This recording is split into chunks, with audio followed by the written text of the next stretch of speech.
Filazana fampitandremana mandritra ny rivo-doza. Filazana miloko maitso 2 amin'ny 5 andro mialohan'ny hahatongavan'ny rivo-doza.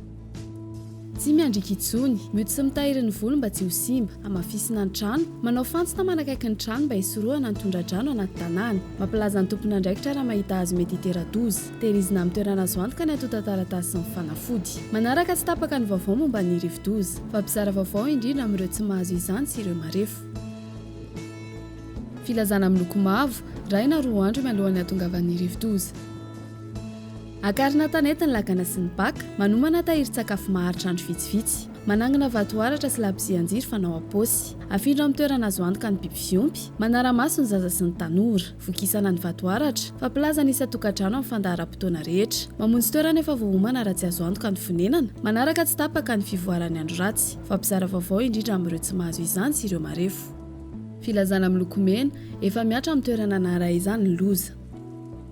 Tonina ny saina, mipetraka amin'ny toerana azo antoka, tsy mivoaka ny trantsony, tapahana ny herinaratra, hamafisina ny hidin'ny varavarana, fantsindrano ary ny fizaran-jiro. Tandrina amin'ny mety ho fahatonian'ny andro tampoka fa hiverin'ny ratsy izany avy eo. Manaraka tsy tapaka ny vaovao momba ny rivo-doza, fampisara vaovao indrindra amin'ireo tsy mahazo izany sy ireo marefo.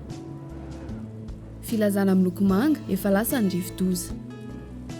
Malina trany, manaraka ny fivoaran'ny toetry ny andro, tandremana ny fahadiovan'ny sakafo sy ny rano, tandrina amin'ny rano miandrina mety hiteraka aretina. Mila mitariby mitondra herinaratra izay tapaka eny an-dalambe, fanampy amin'ny famerenana ny simba isika. Fampisara vaovao indrindra amin'ireo tsy mahazo izany sy ireo marefo.